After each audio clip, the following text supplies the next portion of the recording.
Happiness is the only good. The time to be happy is now. The place to be happy is here. The way to be happy is to make others so. Robert Greene Ingersoll. Inconceivable! Will you please act like you have more than a two-word vocabulary? Is there air? You don't know! And now, a yak. Yakk! Yeah! Hey, don't touch that dial. You found Secular Yakking. I'm Robert. And I'm Amy. After years, No, many years of yakking at each other. we're here to yak at you. So sit back and enjoy the yakking. Hey, welcome back, everybody. Hope you had a wonderful week. Wonderful week indeed. Yeah, it's getting better. Well, I was saying it wasn't for us. I was just saying I hope everybody had a wonderful week. Well, I think we're getting better. Okay, sure. Feel better. Yes, you do sound... I don't have the plague anymore. No, you sound better than you did, but you do still sound nasally. Oh, well. But it's way... that super deep radio voice now. Yeah, okay. It is better than last week, though. It so is. That's good. So, I guess we'll move on. Yes, Because please. that's all we got.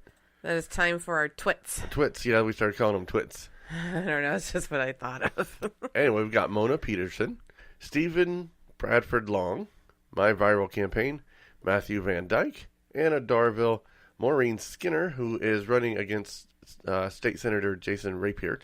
For Arkansas, District 35. I was getting to You that. weren't getting there. Okay. Natalie Kennard, Jesus H. Pastry, and UFC News. News. Yes. And that is what I now call our twits. Yes. Twitter followers. Your Twitterers. It was just shorter to say twits. But it doesn't sound very nice, though, so maybe we shouldn't say twits. Maybe they want to be called Isn't twits. twits an insult? It depends. There You're are a twit. twits. You're a twit. There's other words we could call them. Tweeters. Yeah, tweeters. Our woofers and tweeters. And see, you would like that. Anyways, continue on. Anyway, tweeters or twits, let us know what you want to be called, and then we'll call you that. Sounds easy. It's pretty sad when we need to shorten a word that's not that long in the first place, but we seem to do that a lot in this society. Have you noticed that? I have. It's like, God forbid we should say something that's 5 letters long and cut it down to 2. But Yeah. I'm just saying. Yeah. Yeah. You're Yeah. annoying. Mm-hmm. Uh-huh. Okay. I'm going to slap you. Move on. All right, I'll move on to a Patreon update. Okie dokie. Last week talked about the annoying Patreon fees. Right, that was And they being... are no longer going to be doing that. Yeah, oh, they decided that there was enough backlash that they're currently not going to implement that, and they're going to find a new way to do it. It's kind of a shame, though. It sounded like their heart was in the right place for doing it. They were trying to do the right thing. It was just the wrong way to do it. And they were probably surprised to see that, so many podcasters weren't happy about it. It wasn't just podcasters. It's artists. It's right. Anybody who creates anything on Patreon. Right, right. Singers, songwriters. Right, true. Yeah, all those people. Right, and, they probably didn't expect to see that, thinking they were doing a good thing for people who, have a Patreon. Right. Only to find out that, no, they really don't like that idea. No. But at least they tried. It was all right. It was a try. The problem is currently there's no other system quite like Patreon. Right. So until something else comes up that's at least close, we have to deal with it. Work in progress. Yeah. Yeah. I have another update. Okay. The Johnson Amendment in the final draft of the tax bill will not be repealed. As it should not. As it should not be. So there's some other weird stuff in there, but at least that's not in there. There's a ton of other tax craziness. Okay. And Potter winner and GOP Texas Representative Blake Farenthold won't seek re-election. Darn. He won back in episode 110 for suggesting a duel with a female lawmaker over Obamacare.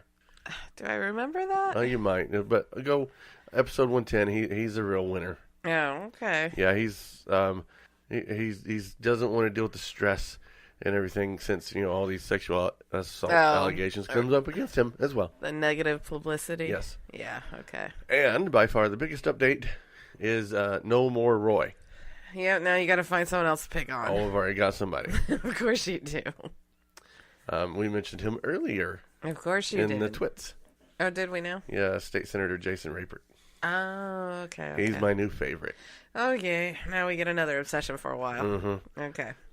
So Roy Moore was beaten by Democrat Doug Jones last week in the Alabama special election, but he refuses to concede. Of course not. Saying the battle is not over while soliciting more donations for his, quote, election integrity fund. And that's to pay for investigations into voter fraud claims. Seriously. He says may have cost him the election. That's kind of a stretch. Even Prez Trumperdink is telling him to concede. That's pretty bad. Yeah. Yeah, But, I think the guy's got to give up the ghost. Yeah, a lot of ghosts. But that's not even my favorite thing that happened that day. Oddly enough.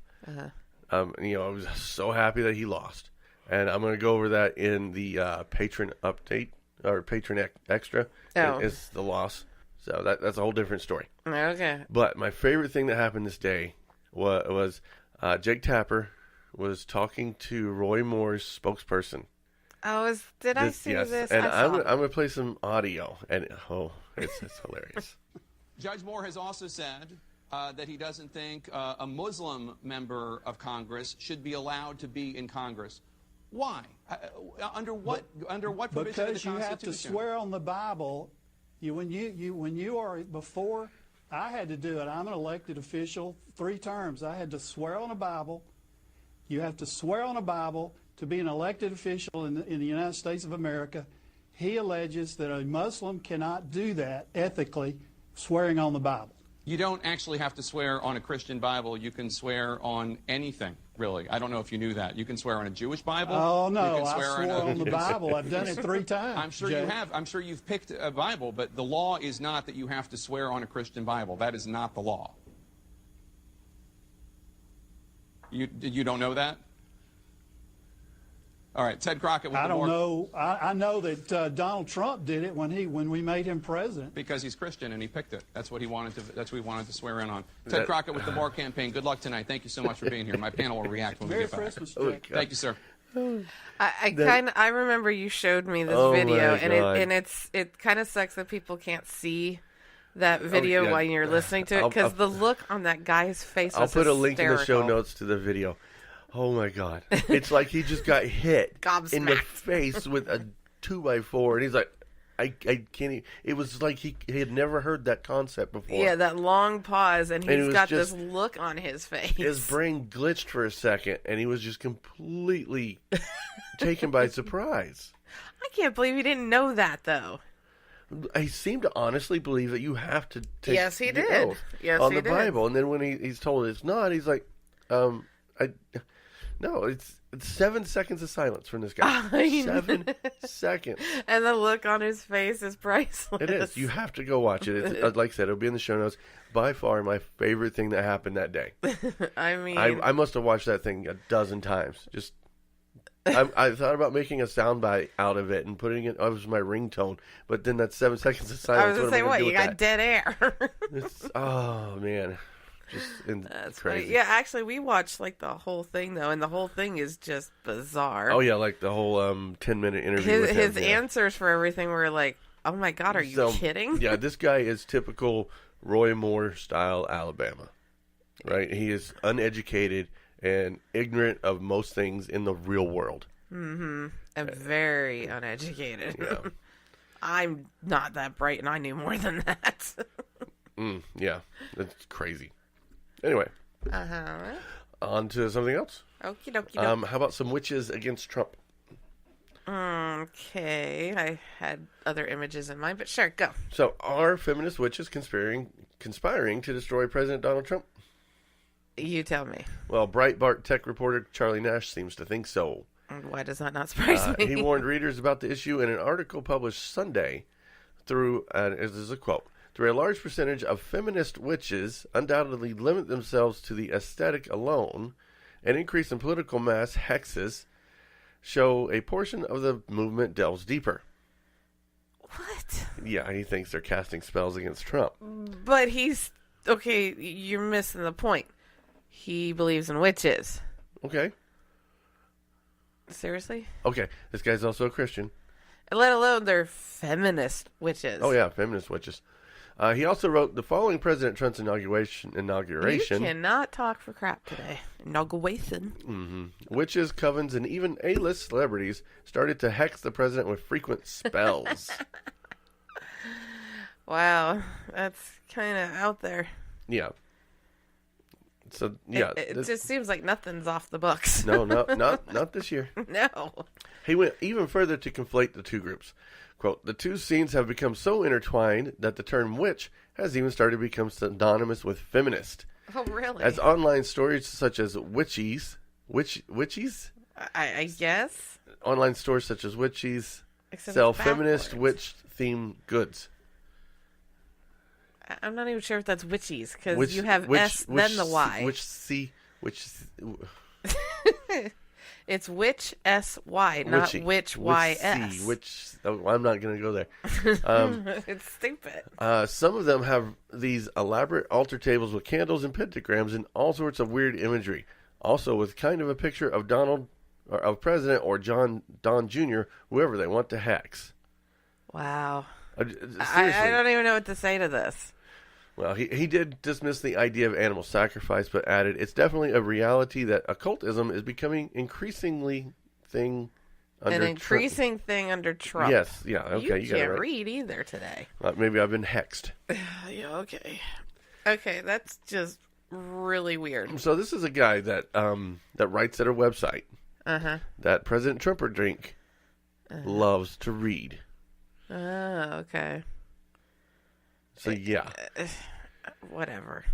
This guy actually, I don't know if he's doing like an Alex Jones thing and he doesn't actually believe this, or does he actually believe witchcraft is real? And they're all feminists, apparently. Well, they would have to be. I mean, otherwise, seriously, aren't they, they would be warlocks or something. I was sitting here thinking, wouldn't they just be warlocks? I don't know. But anyways, what the hell? I don't know. This is stupid. Yeah. Okay, that and these people are in the positions that they're in? Yes.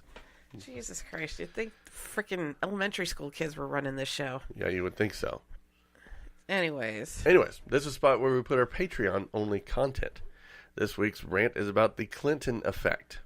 So if you want an extra show and maybe a chance to hear me drop the F-bomb or two, go to patreon.com/secularyakking. For as little as $1 a month, you can have it, plus more. Okay. That's my spiel. That sounds lovely. Yes. I guess we'll do some real news then. That's okay. Sounds like a plan. We're winning our war on Christmas. Okay, if you say so. Did you know we were in a war on Christmas? I did not. Every year. But yet we keep getting told that every year, I think. I round up the troops every year. More Americans believe it doesn't matter whether organizations and companies say Merry Christmas. In a new survey from the Pew Research Center, 52% of Americans say it doesn't matter whether those places say Merry Christmas instead of Happy Holidays. Oh, yeah. In 2005, that number was 45%. Oh, interesting. So people don't care what you're saying to them as long as you're saying something nice. Right. Is basically what this says. Right, yeah. Meanwhile, those who say they prefer Merry Christmas fell to 32% in 2017, down from 43% in 2005. So, also in a Pew Research Center study, more evangelicals, 65%, said they would be more likely to shop at a store if the employees say Merry Christmas. I honestly don't care. I don't care either. I mean, my standard response is you too. That's it. Whatever they tell me, you too. There's no holidays, there's no Christmas, there's no Hanukkah. It's you too. Yeah, because it's basically them saying it about themselves. Yeah. They're not... So they're saying something nice to you about them. Right. They're saying their holiday. A good response would be to you as well, or same to you, or no, that sounds kind of same to snobbish. You, buddy. Yeah. But yeah, same to you. No, see, I don't say that. I say you too, is what I say. That's what I try to say, you too. Like the band. But, I mean... Truly, no matter if you say Happy Holidays, Merry Christmas, Happy Winter Solstice, you're basically saying a nice thing to someone else about yourself. Yeah. Because your response would be who you are. Right. So I've thought of several times of getting a button made that says all holidays matter and wear it around during the holidays. Oh, please. Must we? But then that would be kind of silly considering I just say you too.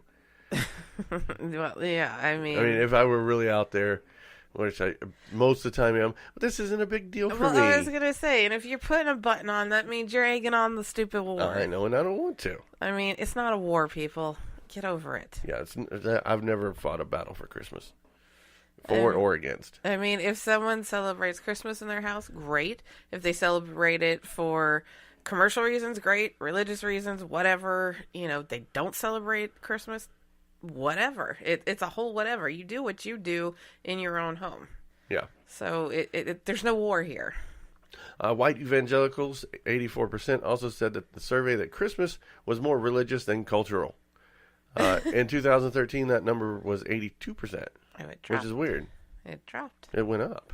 It went up. Christmas is more religious now to evangelicals. Oh, yeah. I read that backwards. Yeah, so we are winning, but then we're losing. Yeah, okay. The non-existent war. Yeah. If you say so. It's a non-existent win. Yeah, okay, there you go. Yes, dear. Australian government recommends making celibacy optional for Catholic priests to protect children. What an odd concept. That's kind of an interesting comment. Yeah. The Australian government has recommended that celibacy be made optional for Catholic priests and that they be forced to report any child sexual abuse revealed to them. I like that last part. Well, yeah, absolutely. It should be like that already anyways. Yeah. Recommendations were made in a recently concluded report from the Royal Commission into Institutional Responses to Child Sexual Abuse aimed at protecting children. So, let me get this straight. They want them to have the choice to be able to do that so that they stay away from children? Leave them alone? Is that where that means? That is where that's going. Because it is assumed that since they are celibate, they have no sexual outlet, so they go after the power grab of children. Yeah, okay, but the whole statement just is mind-boggling to me. I mean, I totally get it completely, but at the same time, the fact that you have to make that statement or that rule, and oh yeah, by the way, it's to get you guys to stay away from the kids. Yeah. So here's a quote from the report. Okay. All Catholic religious institutions in Australia, in consultation with their internal leadership and the Holy See as required, should implement measures to address the risk of harm to children and potential psychological and sexual dysfunction associated with a celibate rule of religious life. This should include consideration of whether and how existing models of religious life could be modified to facilitate alternative forms of association, shorter terms of celibate commitment, or voluntary celibacy, where that is consistent with the form of association that has been chosen. English? Basically, they're saying that the requirement for lifelong celibacy should be taken away and allow these priests to do it voluntarily. Right. Or, maybe do it shorter, then you can be... Well, actually, I think by giving them the choice to have it voluntary means they won't hide it so much. They won't try... And... I get the going after the kids thing because now they won't have to because they don't have to try to hide it so much. Right.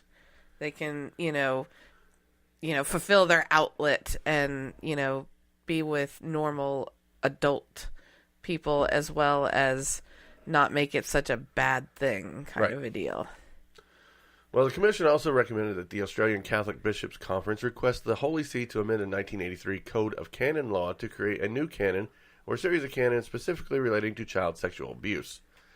Quote, all delicts related to child sexual abuse should be articulated as canonical crimes against the child, not as moral failings or as breaches of the special obligation of clerics and religious to observe celibacy. And translation. So, basically, it's just to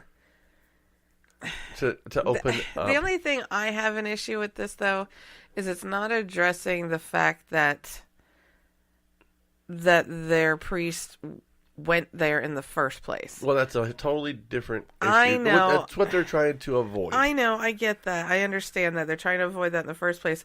But there is a mental thing that goes down when you go after a child as an adult. Well, because I agree. That's not normal thought process. I agree. It's just not. And, I mean, yes, this is a good step in the right direction, but it's still deflecting from the actual problem. It's kind of like putting a Band-Aid on the issue. Right, but it also wants them to report any confessions that deal with child sexual abuse. But that, to me, almost sounds like these are two separate they are things they're addressing into one thing. A lot of times, the children will confess that they've done.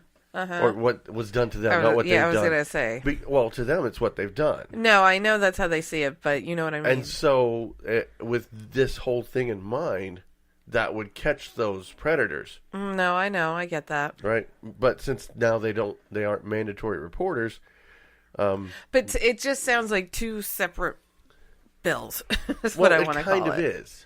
I mean, on one sense, it's going to be voluntary for you. And also we would like to add another thing on our list. Let's start making it required to report. Right. To me, they're almost two separate things. Right.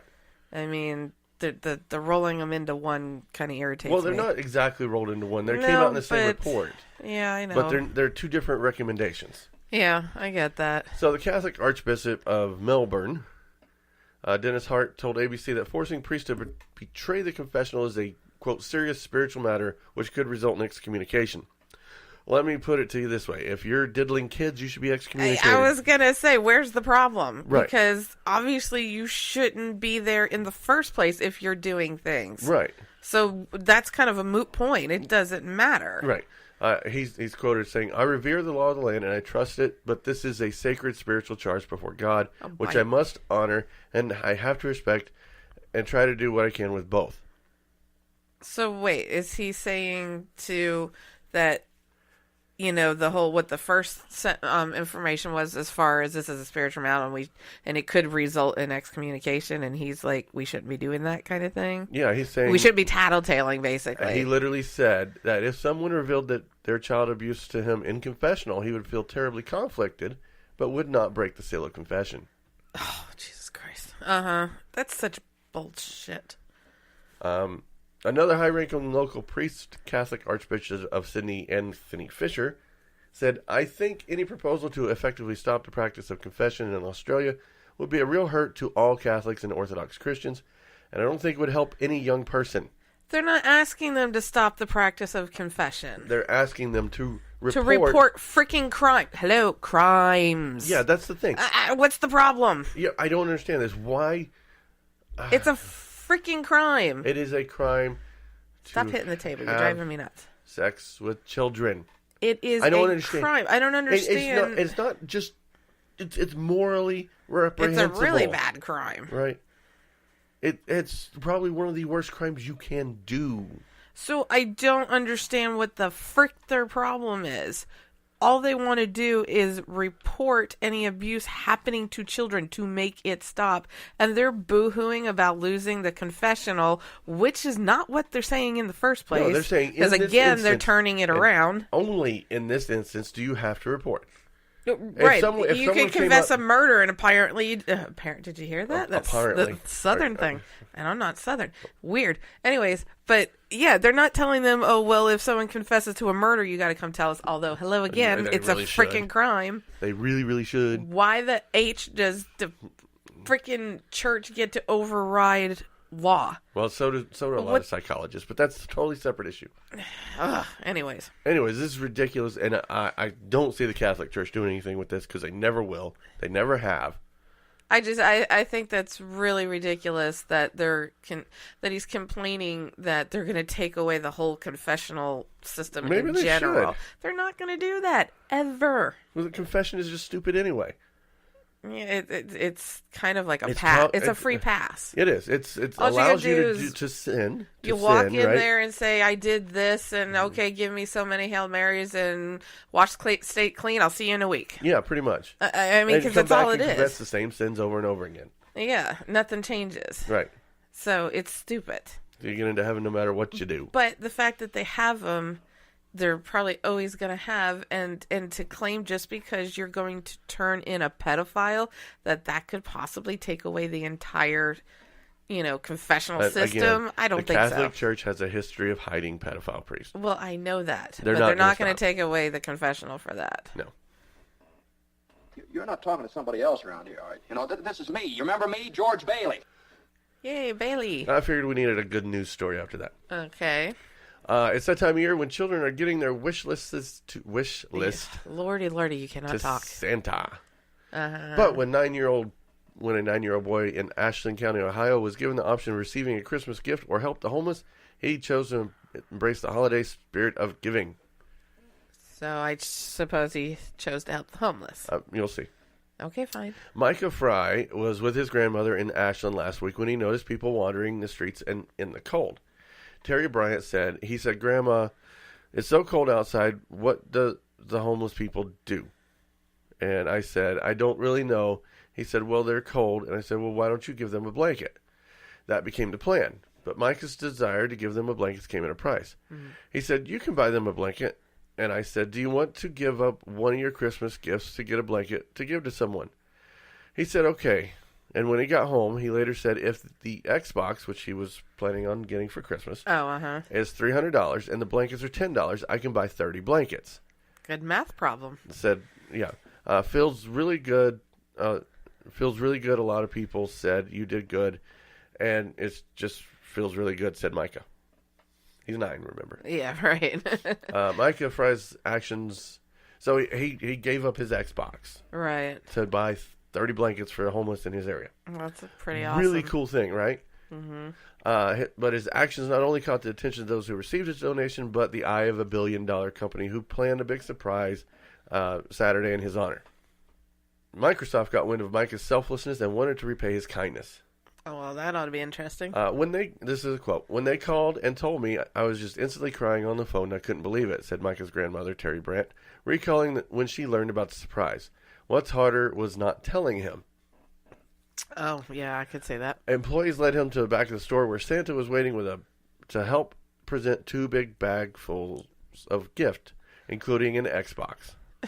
Cool. After coming through all the items, Micah began to cry, along with family members reflecting on the good fortune and obstacles they have overcome. Brent says Micah's parents fell in hard times a few years ago and lost their home. They stayed in an emergency shelter for several weeks before finding another place to stay. Quote, he knew what it was like to not have a blanket at night and have to give it back. So the first thing he wanted to do was give a blanket that they could keep. That's cool. So there's my feel-good story of the week. Yeah, for a kid to do it without being told to do it or egged on to do it. I mean, this kid's amazing. No, that's very awesome, and it's too bad you don't get more stories like that on a regular basis versus Potter stories. You know? I know. Yeah. Yeah. These are a little harder to find. I know. That's the sad thing, you know.